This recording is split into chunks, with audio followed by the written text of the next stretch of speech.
Black star, episode 3, आसमान से गिरती लाशें। लेखक जेस्पर एसगार्ड और योआकिम एसगार्ड। आवाज सुरजन सिंह।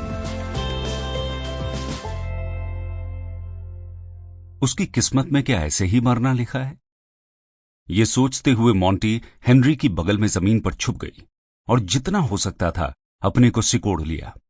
चारों तरफ वो उन एलियंस की मौजूदगी महसूस कर रही थी जो जंगल रौंदते हुए बेबाकी से उनकी ओर बढ़ रहे थे। अब किसी भी समय वे उनके हत्थे चढ़ जाने वाले थे। मॉन्टी ने सोचा उसे भी हेमन की तरह पकड़ लिया जाएगा, वो मर जाएगी या शायद इससे भी ज्यादा कुछ बुरा हो। डर और दुख के आंसू उसकी आंखों से बह निकले। पेड़ों के तनों के पीछे की आकृतियों पर हेनरी ने रिवॉल्वर तान रखी थी, पर मॉन्टी जानती थी कि इसका कोई मतलब नहीं है। हेनरी उन सबको नहीं मार पाएगा। उनकी तरफ बढ़ते हुए एलियन से सड़ने की बदबू आ रही थी। उनकी तरफ देखने से डरी हुई मॉन्टी ने जमीन में मुंह गड़ा दिया। उसके मन में ख्याल आया कि वो जमीन खोदकर उसकी गहराई में नीचे किसी छोटे जानवर से छुप जाए। मॉन्टी ने ठिठक कर अंधेरे में देखने के लिए अपनी आंखें चौड़ी की।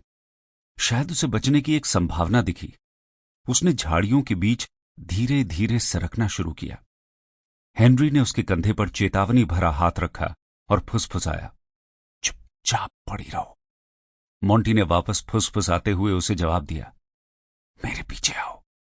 यह कहकर उसने रेंगना जारी रखा। जब वे हेमन को ले गए थे, ठीक उसके पहले वो एक दरार में लगभग गिर गई थी। उसे कोई अंदाजा नहीं था कि वो दरार कितनी बड़ी या गहरी थी।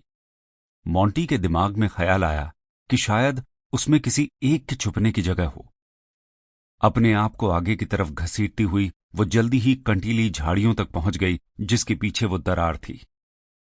अब वो सोचने लगी कि इस दरार में क्या होगा। कोई जंगली जानवर, सांप, वो जो भी हो, वो जमीन के ऊपर उनका पीछा कर रहे एलियंस से तो बेहतर ही होगा।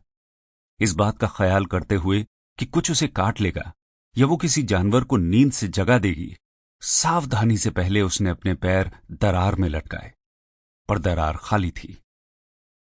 दरार उसकी उम्मीद से कम गहरी थी और जल्दी ही उसके पैर ठोस जमीन पर टिक गए। हेनरी उसके ठीक पीछे था, जहां जगह Sample complete. Ready to continue?